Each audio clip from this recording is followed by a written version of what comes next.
bas étage mais bu fekkee ne ñu ngi ñaawlu loolu mais pendant ce temps on voit que ni am na les urgences ñu ngi xaar. oui voilà maintenant naka nga jàngatee lu est-ce que tamit jotul. ñu àtte le pas quand même moo tax ma ne Ousmane Sonko mi ñu ngi koy saaga mais urgence yi koy xaar moo ëpp solo fuuf saaga yi. urgence yi koy xaar te pour que d'ailleurs lii xew suñu télé yi dakk il faut que te loolu ministre de la communication waxoon na ko mais dañuy jékki-jékki wax dara nga jékki-jékki dootuñu ci dégg dara comme si on l'avait jamais dit doon nañ wax ne ils vont accompagner la presse notamment à travers le fonds d'aide à la presse pour que presse bi di produire ay contenu yoo xam ne dina méngoo ak Sénégal bi ñu bëgg ëllëg et non ay contenu yoo xam ne Safiatou Cissé wax na Moustapha wax na ko sànq nangam ñu xëy suba réseaux sociaux yépp nekk ci loolu loo xam ne du ñu def loo maître. Safiatou détruit Moustapha. voilà léegi. urgence yooyu di xaar Ousmane Sonko et son pouvoir. te Safiatou li ci doy waar mooy ci àll bi Sénégal dañu nekk ci deux mondes yu bokkul. damay waxtaan ak benn kilifa mu ne ma est-ce que xam nga ne ministres yi. les ministres du gouvernement là. dañuy mere le premier ministre je mere entre guillemets dañuy mere le premier ministre. si nan.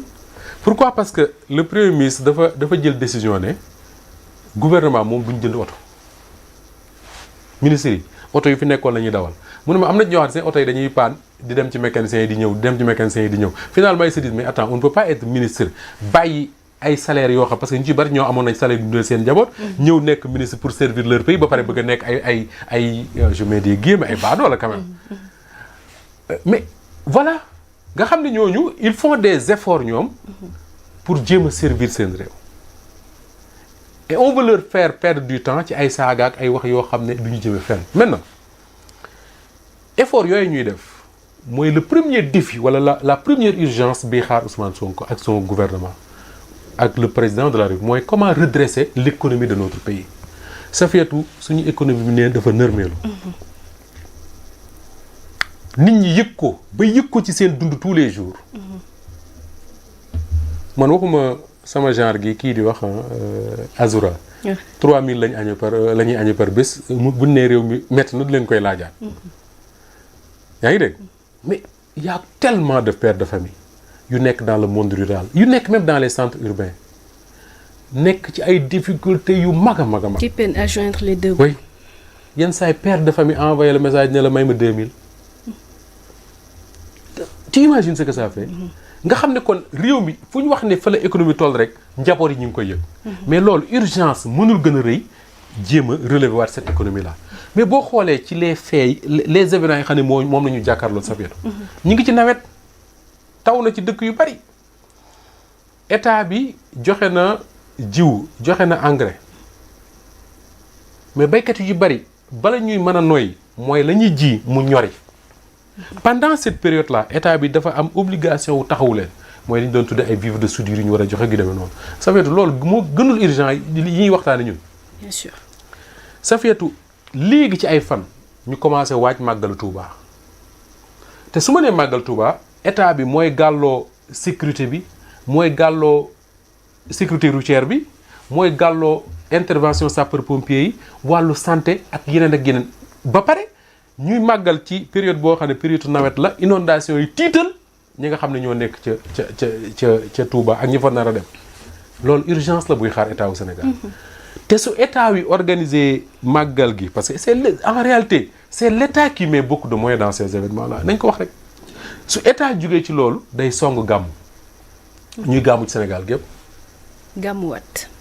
gàmmu Sénégal gépp ba pare teg ci gàmmuwaat état bi fu ci nekk am na loxoom dina fa dem fu ci nekk nag laa la wax soit mu yónnee ci wàllu santé ay sapeur pompier ay policier ay gendarme ne serait-ce que assurer sécurité nit ñi pour ñu mën a màggali gàmmu ji ci jàmm ak salaam état bi ay dépenses yu bari la ci moom te mi ngi koy xaar du ko wàcc comme ni ma fay courant tegoo nga xam ne du ma wàcc mukk ni ma dépense tegoo nga xam du ma wàcc mukk état bi noonu la ko yooyu tegoo te du ko wàcc su état jóge ci loolu wala préparer ouverture des classes xale yi def nañ bac ba pare da nga leen di orienté ak yeneen bourse yi day daal di commencer étudiants yi commencer taxaw ne suñuy bourse nangam ak nangam abri provisoire école yi nga xam ne bu ñuy tijji xëy na dina fekk nawet bi nanga ko ak yooyu c'est des urgences qui attendent le gouvernement Et au-delà de ça, il y a la tuberculose aussi qui fait des ravages. La santé, la santé rek. La santé, parce que santé moom tous les jours yaa ngi ci. Tous les jours yaa ngi ci santé. Amul bés boo xam ne amul lu ñu war a lijjanti ci wàllu santé ci Sénégal. Je donne l'exemple de Vélingara. Un de leurs fils moo ma ci interpellé bërki démb. bi fa accident boobu amee bi xale yi nekkoon ci bis bi doon dem seen école xaw ma. mais lan nga dégg ñu ne évacuer nañ xale yi Tambacounda xaw ma. mais ça veut dire que ni ces zones là soxla nañu am infrastructure ci wàllu santé bu gën a dëgër te loolu du wàcc état bi obligation la pour mu def ko. Le chômage des jeunes. oui Ayoba Faye mi ngi wax bërki démb ñi nga xam ne ñoom la cancer dal. machine yi nga xam ne moom leen war a tax ñu def seen. chimiothérapie ñu ne yi ci amoon Sénégal panne na ba Touba moo ko fi dese. léegi les médecins dañuy obligé di référer cette maladie à Touba comme boobu rek moo fi am la liste est tellement longue que tu peux prendre des rendez-vous ba 2 mois 3 mois kenn du la jël mais ça fait loolu lan moo ko gën a nekk urgence ci réew mi. loolu daf ñu waroon a mobiliser ñun ñëpp pour que ñu bàyyi suñu waxu kasaw yi di wax ci loolu. mais tu vois la justice. oui le SYTJUST est en grève ak beneen syndicat UNTJ xaw ma depuis des jours. man mii di wax ak yow maa ngi soxla casier judiciaire heure moo woote ñu ne ma greffier yi dañoo grève il y a combien de Sénégalais yu soxla ay papiers parce que bu ñu nee grève justice souvent nit ñi gis mooy procès yi mais il y a tellement d'autres choses qui se font ci tribunaux yi que mënatoo ko def parce que greffier yi dañoo nekk en grève. am na ñu raté ay concours yu bëri ndax grève boobu. voilà merci. état bi war a régler yooyu. yooyu c'est des urgences qui attendent l'état. te dès que école tijji nga gis enseignants yi commencé tegaat seen revendication ci kaw taabal ji ne dañuy dem grève du wàcc état.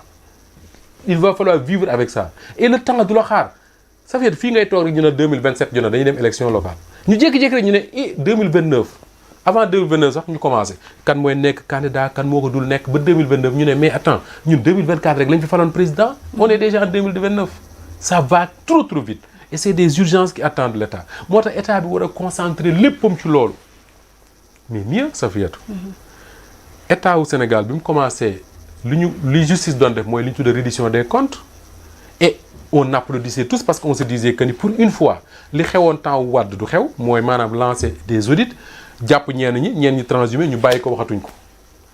temps wu Ablaye Wade la Macky Sall la même chose dañu commencé créer yi jàpp Karim Wade on n'en parle plus ñi doon tudd ci la fameuse liste des 20 et quelques personnes tuddatuñ kenn mais tey sa fiyatu nañ waxante rek lu yomb lu fi am. déggoo fii ñu ne la reddition des comptes commencé na. jàpp nañ Farba Ngom jàpp nañ Tahirou Sarr jàpp nañ Abdou Karim Mbacké jàpp nañ Moustapha Diop suñu maire. sama frère jàpp nañu kan. Gladima. jàpp nañu Matar Ba astafurlah Matar Ba excuse-moi jàpp nañu Mansour Faye. voilà Farba Ngom. oui waa léegi et la suite ñooñu loo leen mënti reprocher. ñu def lu ko gën a garaaw fuuf ñi ngi dox ci réew mi waxuma Macky Sall mais fii ci réew mi ñi ngi dox am na yoo xam ne am na ci réew mi mënul nekk tant que ministre des finances ba fi nekkoon wala premier ministre ba fi nekkoon wala président de la République ba fi nekkoon permettre wuñ ko. lan lañ def ñoom.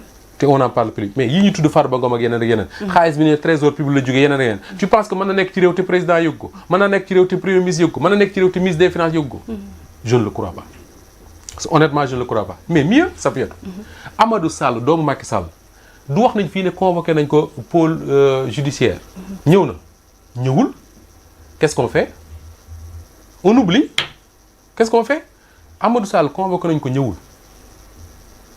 mais est-ce que état day oublier est-ce que nekkul ne peut-être. J'en sais rien mais en tout cas on n'en parle plus man li ma wax mooy on n'en parle plus. Amadou Sall te mieux dans le dossier Amadou Sall. mais tudd nañ ci ay nit ñoo xam ne ay nit ñu siiw lañu am barke ci réew mi ba léegi waxtuñ ci dara Abdou Karim Mbacké la ñuy jàpp bu Daaru Marnaan mi ngi ci kaso bi et les autres Safiatou